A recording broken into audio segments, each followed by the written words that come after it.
Halo, Assalamualaikum warahmatullahi wabarakatuh. Berjumpa lagi dengan saya Amir Hidayatullah. Oke teman-teman, sebelum kita diskusi tentang pajak, silakan teman-teman bisa subscribe, like, komen, dan bagikan konten ini kepada yang membutuhkan agar konten ini lebih bermanfaat. Oke teman-teman, mungkin teman-teman ketika keluar dari rumah, mungkin di supermarket, atau mungkin di pasar, dan lain sebagainya, sudah mendengar kata pajak. Akan tetapi, apakah teman-teman sudah mengenal pajak? Nah, sebelum mengenal, maka teman-teman harus berkenal dulu tentang pajak. Seperti pepatah, tak kenal maka tak sayang. Maka, mari kita membahas tentang pajak. Pajak dari sejarahnya ini dulunya adalah upeti. Jadi silakan teman-teman bayangkan pada zaman kerajaan, rakyat ini akan memberikan upeti kepada kerajaan. Ya kan? Nah, bagi rakyat yang tidak dapat membayarkan upeti kepada kerajaannya, dia akan menggantikannya dengan memberikan tenaga untuk kepentingan rakyat secara umum. Nah, akan tetapi ketika rakyat itu memiliki kelebihan harta atau mungkin dia termasuk ke kaum bangsawan, konglomerat, maka dia tidak akan ikut bekerja dengan tenaganya, tetapi dia akan memberikan iuran kepada kerajaan. Nah, itu sebenarnya adalah sejarah dari pemungutan pajak. Selain itu, mungkin pertanyaan yang teman-teman ada di benaknya adalah, kenapa saya harus bayar pajak?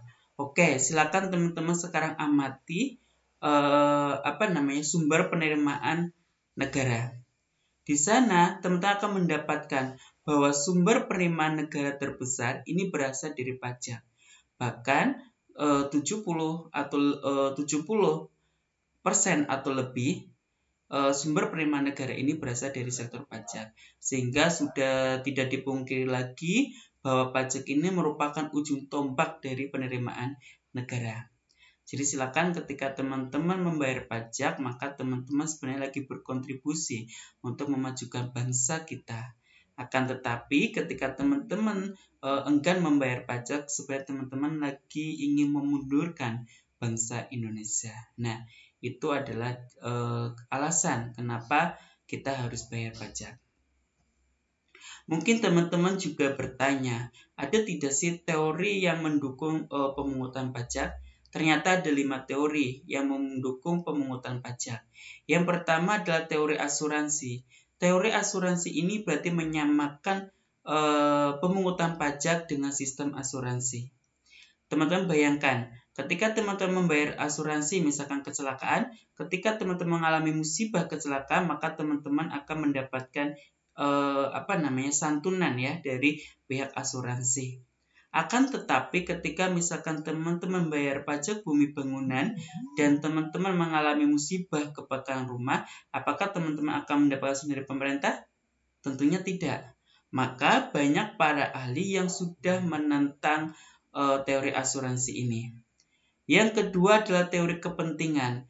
Teori kepentingan ini menyatakan bahwa semakin besar kepentingan seseorang terhadap negara, maka pajak yang dibayarkan juga semakin besar. Yang ketiga adalah teori daya pikul. Jadi pemungutan pajak ini tidak hanya dilihat dari seberapa besar penghasilannya, akan tetapi pemerintah juga akan melihat daya pikul dari masing-masing wajib pajak. Misalkan status pernikahan dan tanggungannya.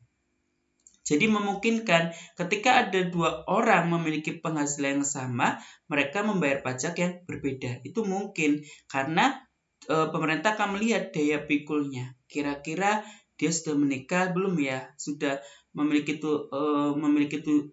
tanggungan tidak ya? Nah, itulah teori daya pikul.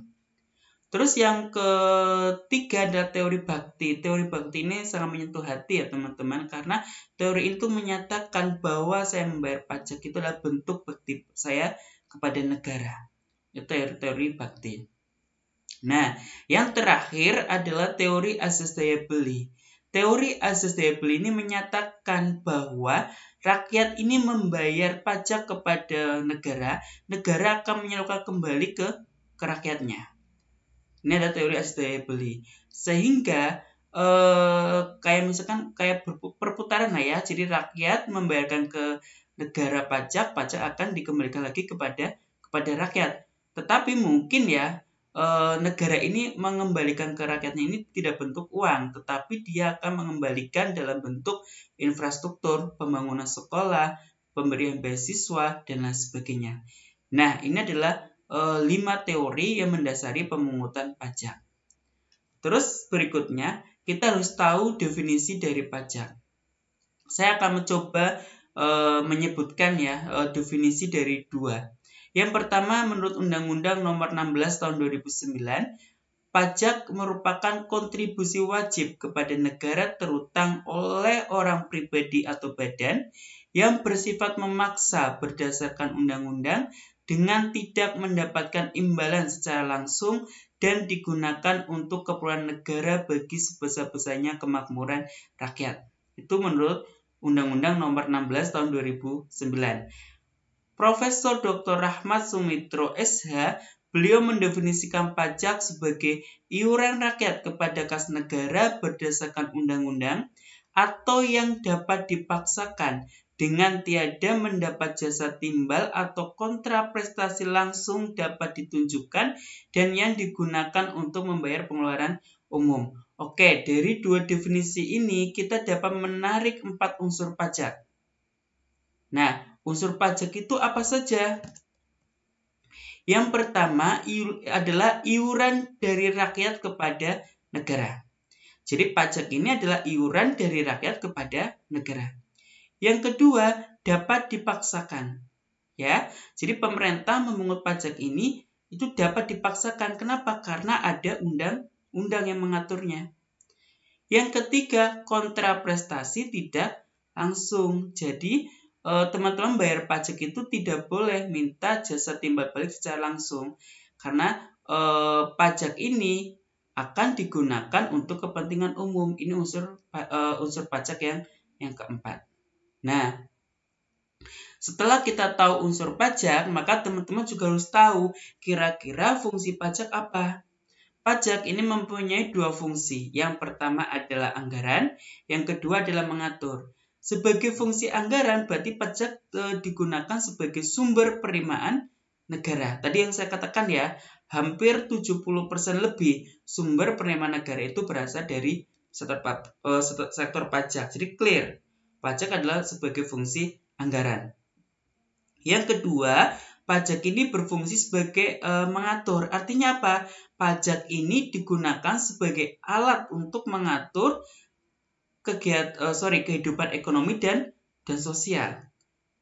Kok bisa ya? Nah, teman-teman sekarang bayangkan, teman-teman mungkin pernah mendengar pajak alkohol.